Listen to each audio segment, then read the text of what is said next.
I remember when he beat me because they called a bunch of fouls with like 8 seconds left, and we was up by 4. Oh. I felt like we got jerked, and even the crowd, they wanted me to lose so bad. You know, you was on the sideline, so they were like, "Yo, these guys win all the time." It's almost like the Kobe Bryant effect, to where when I lost, I didn't see them like, "Oh, he lost, he lost." They looked like, "Damn, he lost like that."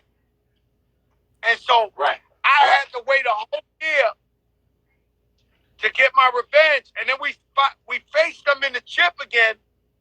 And when we won, I said some pretty terrible things to that guy on the microphone in front of the Rucker. And I always said to myself, this guy, he must hate Fat Joe for life because I went bad. And you know me, I used to go bad. Like, I remember. I grabbed the mic and go bad in the middle of the crowd. Yo, Trey, you talking about one-liners? I be in the middle of the Rucker. Yo, this shit crazy. But, you know, that's who I am. That's what my personality is, man. But, you know something? Your all-time favorite announcer is my main man, Hannibal. Like, Hannibal. Yo, touch on your man. Yo, Joe, touch on Hannibal. Let's talk about him, man. Wow. Hannibal was like I told you, he would go, no bueno. He said, Beyonce kissed me right here, boy. She kissed me in this cheek right here, boy. I ain't got the lie. Yeah. I'll show you the tapes. I ain't got the lie, boy. That was his claim to fame. That Jay-Z brought Beyonce one day, and she kissed him hello, walking in the Rucker. And every fucking game for life, he would be in the middle of the game. You know, this is the famous cheek. This is where Beyonce kissed me right here, boy. And he would ask somebody in the crowd. He'd be like, yo, Juju with the white teeth. Did she not kiss me on this cheek, boy? And it's like, and then Booby, he would harass the crowd.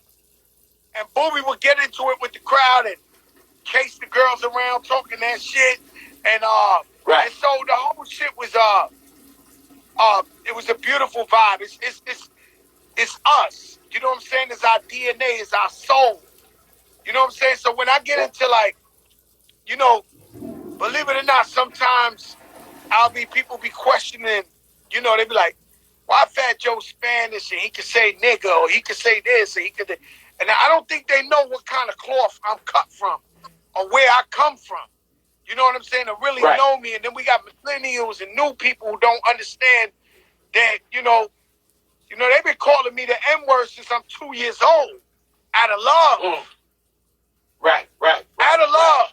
What's up, nigga, little Joey? This since I'm 2 years old. And so they don't realize. And so that's offensive to me. When people question me, I get offended. I'm like, yo, you know what? Right. You know where I cut. You know what I'm from. What I've been. What I represent. I don't think they understand that. You know, not too many. There's so many people we know make it out the hood, and we never see these people again. We ain't never see these people again. And so when you see Fat Joe, he's so accessible. He's in every bodega. He's in every corner. He's talking to, like, I'm like, right. It doesn't make sense to me. You know what I'm saying? Like, this whole shit don't. But, you know, the EBC, we took them to the BET Awards. You remember that? We won the chip and we went to the BET Awards and we gave out an award. I remember. Man, we did so much fun shit. I remember one year, I brought the whole team out to Miami. That's when we got A Butter. And so, Tone Rosa was one of the greatest coaches ever. Right. He had A Butter since he was a kid. And so A Butter was loyal to him, all of them. He would bring these kids up from gauchos and all that, and then they would play. And A Butter, it was you can't beat him, join him. If you can't beat him, then join him. He was killing us. He was just killing Terror Squad every game, triple overtimes. He had 40, 50 points, and so I had to get him. And so I brought the whole Terror Squad team to Miami in Memorial Weekend, and we invited A Butter. And I was driving A Butter around in the drop-top Rolls Royce, popping bottles, throwing them the penthouse, did all that shit. And I was like, yo, hey, you need to be with us. Look how we live it. And the whole team is in there. We pop the champagne. And I was young rich. That's different than now. So when you young and rich, you think it don't run out. You think it don't run out. So you throwing that money in the air like water. So we in the club popping 30,000 bottles. We in Bentleys. So A Butter, we got him. And the reason I'm saying this story is I remember the first game. There was rumors, but I remember when A Butter walked in with Terror Squad the first game, I saw the sadness in Tony Rose's eyes. He was there just to see that. And then he walked out. And I always loved Tony Rose and his whole family. It was competition to me. And the kid was destroying me. So it was you can't beat him, join him. So I had to do what I had to do to bring A Butter on the team. But it was wrong morally now. You know what I'm saying? Because Tony Rosa, he raised that kid. And so, I saw he was heartbroken. But, I mean, I know for a fact that story you told me, a section of the traveling to Miami, you pulled a lot of players from different teams, and they became Terror Squad players. And matter of fact, let's touch on your man, Baby Strick. Like, Strick played with you before. What was it like, and how did you meet him? May he rest in peace, and I will love him forever. Strick, out of any player in the Rucker that I ever coached, he rest in peace. He broke my heart more than anybody. And because when Jay-Z put out a team out there, he defected and went and played for Jay-Z. And Jay-Z rapped about him in the record. My homie Strick told me, dude, finish your breakfast. Right?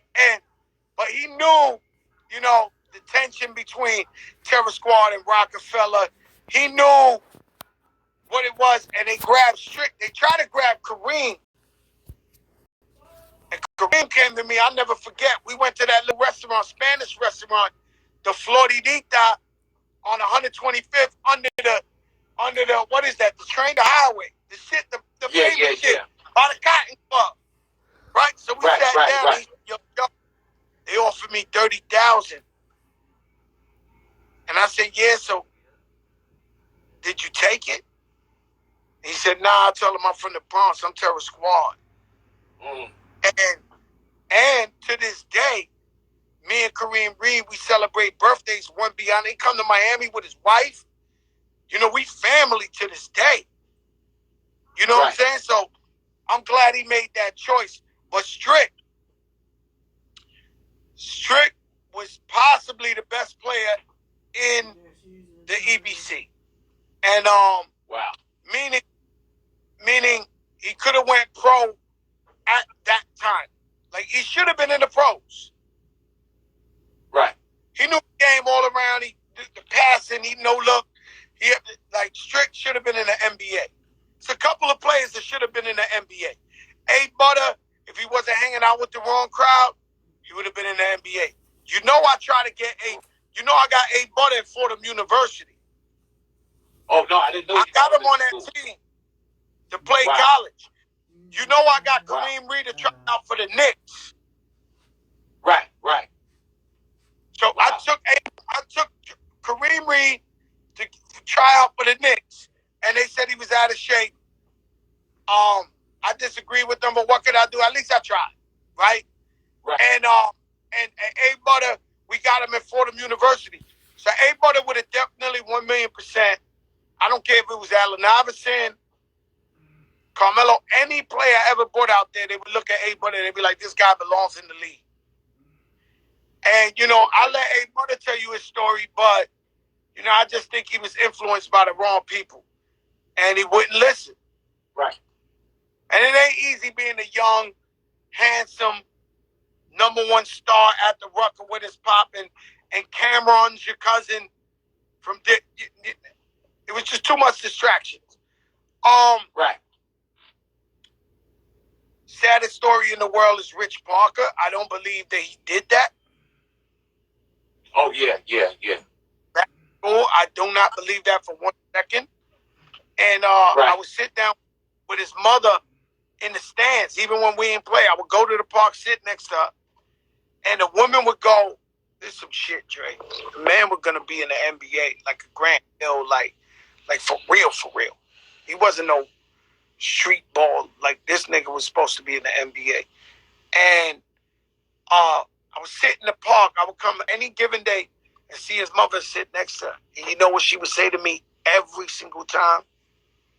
What's that? For no reason, she'd look in the air. She'd be like, "Joe, you know we're supposed to be in the NBA." And I'll be like, "Nobody loved this game more than this lady." And I said, "I know, Mama." She said, "You know Richie ain't do that." I said, "I know he ain't do that, Mama." She's like, "We supposed to be rich right now. We supposed to be in the NBA." Sitting in the bleachers of the Rucker. And I'll be like, "Damn, Mama, love you." You know what I'm saying? And try to spend some time with her and, cheer up. And her best friend who was getting sick. I don't know if the lady's still alive, God willing. I hope so. Remember the lady started getting sick with the cane? Beautiful lady. I got pictures of her. Right. I got pictures in my house. So the lady would come to the Rucker all the time too. Yeah, man, but it's a community thing. Nah, no doubt. And like Joe, you touching on some real heavy shit. And yeah, I usually don't curse on my show, but see, you keeping it 100, and that's what my platform's about. Like I bring guys on, players and stuff like that, so they can tell their stories, share their stories. Like I had Total Package on here. He told everybody about how he did 7 joints. I had Up North on here, and it's what's crazy about his story, Joe. I don't even know if you know. He was blind in one eye and played basketball, and he was killing them. Like, I know this guy forever. And what you sharing now about Miss Parker, like, me and Miss Parker's cool. Like, when I see Miss Parker, you're going to laugh. I think of potato salad. You understand? Because I love Miss Parker. Potato salad. Oh, my God. I got pictures of Miss Parker in my house with me. No doubt. I got to this day. You know what I'm saying? So, and homeboy messed up. What's his name? Lenny Cook. Hey, he made the poor choices. Right. Lenny Cook made the poor choices. And, we heard a lot of hype about him, but I never really seen it in the park on the court. Like I never seen a breakout game from him, but everybody would say he's supposed to go to the pros. But I never seen it. He played for me, took my money, never came. I'm telling you, if you want real shit. Yo, let me get that guy. Behind that. Huh? You heard me, Joe? It was consequences behind that. When he got beat up behind that one. He got beat up for a little bit. But it's like, because he took the bag. You know what I'm saying? He took the bag and he ain't never come. He pulling a Kyrie in Brooklyn over there. Motherfucker took $200 million. They never show up. You know what I'm saying? Wow. But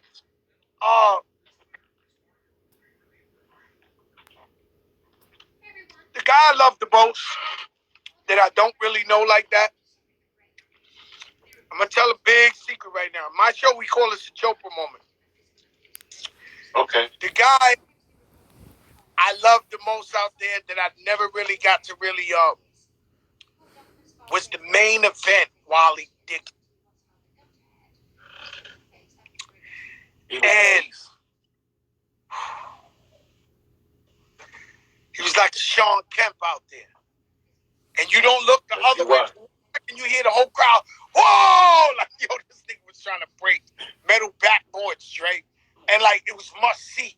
Like, and he was like a Blake Griffin. Like, am I lying or not? Nah. Yes. In the air, dunking over everything. It was the main event. Yes, sir. And so he played for me. battle scars with him, no real stories. But I'm not gonna lie to you. It was something about that guy that I didn't let people see, but I would peek through the thing every time if we wasn't playing. This guy was a beast. This guy was a beast. Yes, he was. Yes, he was. Now B froze up again. Yeah. We back. Hey, yo, you know what I wanted to tell you also? If I don't mention this. Yeah, RB, you got that motherfucking Teddy Riley Wi-Fi, man. Yeah. I don't know what's going on. But, yo, if I don't mention this, I'm going to get killed. My nephew was part of your stylist team, Keith. That's down with Terrell. I ain't That's that my with nephew, Terrell. blood nephew, Keith. I love Keith. I asked about Keith today because I'm shooting a video. I swear to my mother, I asked about Keith yesterday. I asked Terrell, but Terrell said he not styling no more. Because Terrell, we shooting a video in a couple of days. So Terrell's getting me clothes, Khaled clothes, everybody clothes to this video. And it's like he's running crazy. I said, yo, what's up with Keith? I said, why don't you use Keith for this? He was like, nah, Keith got another kind of job, but he's still family. I never knew that was your nephew. He never told me that. Yeah, that's the way he is. It's just like, you know who else is my nephew? Digger, six-figure Digger, that did Cam, Dipset, that did Cam music. That's my nephew too. I ain't know that, but let me tell you something. Let me ask you a question. Who's on your top 5 players out there when we was out there? Who's your top 5 players that, you know, it's over now. You don't have to be like political or nothing. Yeah, you could just say you used to love to call a game and who? All right. Listen, everybody out there knows that my number one pick, if I had to draft them, would be Kareem Reed. Best kept secret, hands down. Hands down. My number 2 player, I ain't done yet. My number 2 player, which they played in the backcourt together, would be Ali Mo. Hands down. Everybody loved Ali Mo. Now, Ali Mo was dumb nice. But he's a god, rest in peace. But I knew he was smooth. I knew he had the handle. I never got to see a game where I really saw the greatness of Ali Mo. But I'm not smoking crack. You know, everyone knows Ali Mo's a god. But I never seen it for myself on that level. But I'm not crazy. That's like saying Nas, Jay-Z. You know, Ali Mo's a god. Continue. That's your 1-2. And in the middle would be McNasty, Comrade McCray. Yo, McNasty was the Comrade McCray. And I remember Comrade McCray. Right. And then at my 3, that's coming up after I finish this interview with you, is my all-time favorite. You can put him at the 2 other 3. The Terminator. Joe, if you ain't never seen Ronnie Mathias play, man, the Terminator, that name alone we gave him. Oh, yo, Terminator, man, I seen him play 100,000 times. I seen Terminator play 100,000 times. I think I seen him ref too. This term ref? Yeah. Yeah, he went from beating up refs to become a ref. Yeah, he became a ref. I watched him fight one time at a game as a ref. He walked out the fucking park. He saw the young boy trying to talk slick to him. He was like, boy, is you crazy? I'll bust your ass. I'm like, oh my God. Terminator's a living legend. Who's your 5th one? And at the 5, matter of fact, at the 5, I actually coached this kid. And that's Baby Strick. He definitely had to be in my 5. No doubt. Yeah. I'm with you with Kareem Reed. I'm with you with Baby Strick.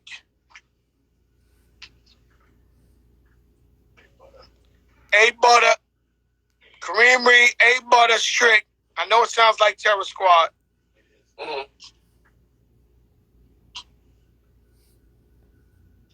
if I could put two NBA players, I would say Steph and Ron Artest. If you want to keep me street, I go street. So I go Kareem, I got A Butter, I got Strick. Now, Strick. I'm trying to think out there, man. I just don't want to make it a terror squad lineup. Yo, you stupid. I don't want to make it a terror squad lineup. Fuck. Man. No, because I wanna be right about it.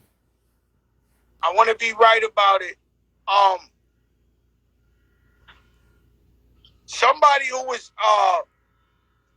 was big to me, but I don't know if they made it big in the rucker, like really like superstar, but was fundamental, was Speedy. Right. I don't know if you remember. Yeah, I remember Speedy. Loved him. I'm gonna put Speedy on my top five. So I'm gonna say Kareem Reed, A Butter, Speedy, Strick, and I got room for one more. Man, I had this guy. His name was the Preacher. Kashif or Karif. And quiet as kept, we won most of our championships. Really, Kareem Reed's his IQ. But Kashif. And if I got an honorable mention, I'll say Ann Glover. Shout out to his sister and his whole family. You know, I'm about winning chips. You know what I'm saying? Right. And I like the flash, but I don't like the all flash, no cash. And I told a story of Bone Collector. Now, to me, Bone Collector had the greatest handle at the Rucker. My personal. Bone Collector had the best thing. Every year, Bone Collector would come to me and say, yo, Crack, can I play for Terror Squad?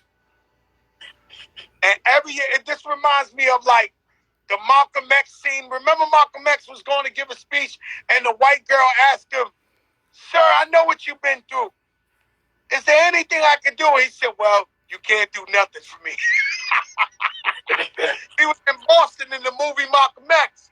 And and so I have to tell Bone Collector, who I knew had the best handle, I'll be like, yo, Bone, can't play with us. We love you. I'm your biggest fan. But you ain't about winning chips. And I'm all about winning chips. And so, you know, and similar to like a James Harden. Now I think with the guidance of KD over there in Brooklyn, I think they could win 5 chips in a row. But James Harden is all flash, no cash. He'll score 60, but he's all right with everybody losing. I'm not with that. I'm about chips. Right. It's my opinion. I'm about chips. Now, no doubt. Yeah, and you put some teams together, and I just got to go back. Like, that was, like I had a lot of favorite players, but I got to keep it 100. My favorite player is Skip to my Lou, Rayford Austin. I mean, Skip, I watched him when he was 15 years old. I'm not going to lie. I'm not going to lie to you. Skip was on my top 5, but I threw Speedy in there because I seen Speedy my whole life put in work, and I never seen him get the props. Like Skip, me and you could have thought of Skip, Rayford Austin. And as far as I'm concerned, Skip is the only one that ever made it from the park to the NBA. Is that correct? No, because you got Skip, you got Stephon Marbury, and you got Ron Artest. No. They was in the park and all that. I'm saying, like Rayford Austin didn't go from college to the NBA. You know, the traditional drafted. He was just a star in the parks and got a shot at the NBA. Right, because what's his name, Jerry Titanian, if I'm not mistaken, he came to recruit Ali Moe, and he saw Skip. And if I'm saying the story right, that's when he saw Rafer, and he got an opportunity to go to school, Fresno State, and all that other good stuff like that. Yo, that is crazy. That's the 1 in a million, Skip. And then I remember Skip caught that $39 million. You know, he used to be in the park. You know, and then he went to the NBA, did work. Remember the playoffs? Skip was doing work. And I'm to this day I'm so proud of Skip. Because he did the impossible. He made it from the street park to the NBA. Now Steph was in the park every day. Ron Artest was in the park every day, but they were already NBA players. You know what I mean? So I'm saying Skip made it up out the mud, out the park. I hear what you're saying. But Joe, Steph was there when he was 15 years old, whether you know it or not. I mean, he came. Steph was the greatest player in park history anyway. Yeah, you're gonna have to dig up. You're gonna have to dig up Dr. J and all of them. You're gonna have to do all that. When I wasn't there, Pee Wee Kirkland or whoever. But for Stephon Marbury to make $230,000 a game for the NBA, crazy, right? Steph was making $24 million a year.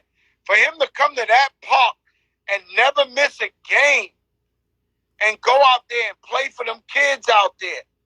Come on, bro. It's never been heard of. He was there every single game.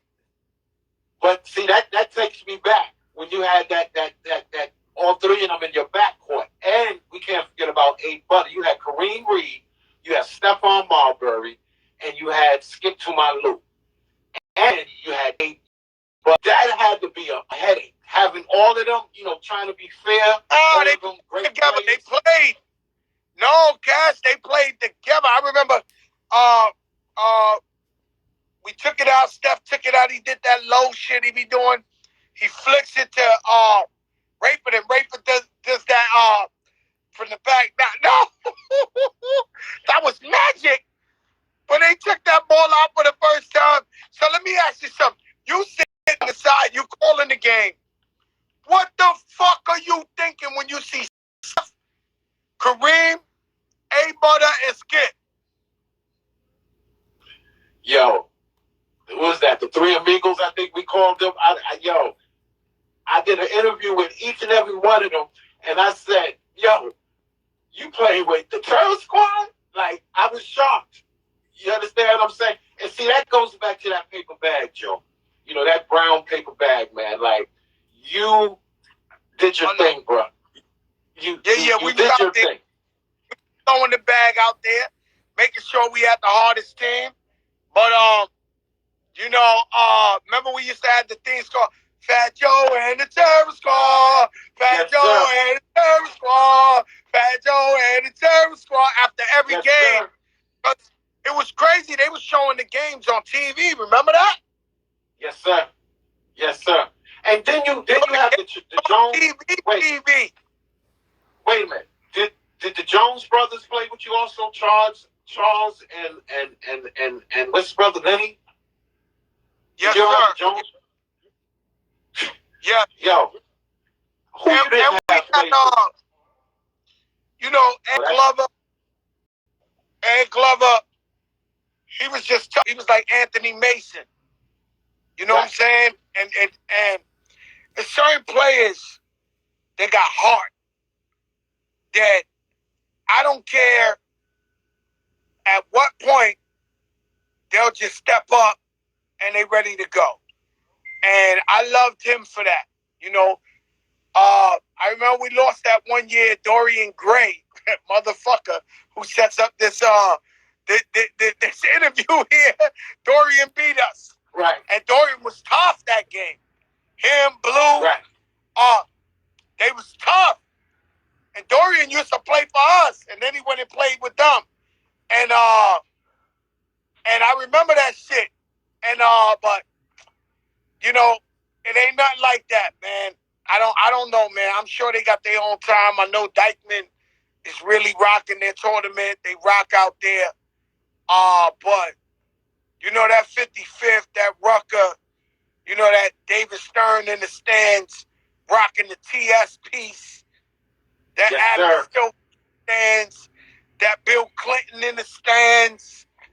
You know, it was just different. I remember Bill Clinton came to the game, and I remember he told me something. He said, "Yo, what? Why is your team terror squad?" Right? Right. And I remember he turned around and he told me, he tried to put me on the game. He was like, "You need to buy property out here in Harlem. It's about to go up." This before it went up. He need to, cause you need to buy property out here in Harlem. He was like, "My office is going to be in 125th." It was something like that. That he was going to come up to Harlem, and it really came up. And you see what it is now. You know what I'm saying? Now, buildings that used to cost a couple of $100,000, now they $1 million buildings, $5 million buildings. Right. Damn. So we hear my brother, man. Yeah, he tried to let me know. Stuff. But Joe, listen, what I need you to do real quick before we go, I always ask people to send a message to the kids. So can you just send a little positive message, say something positive, some inspiring stuff to the kids? I think everything we was talking about been inspirational, man, because I tell people all the time, I never look at people through the eyes of jealousy. I always look at people through inspiration. And the fact that Fat Joe, you can see him in the Bronx or Harlem out there, it's not to act like he's better than you. It's to show you that anything's possible. And when we do become successful, it's not to run away from the hood. It's and so, and that's what I would be telling them is, you know, when you do make it,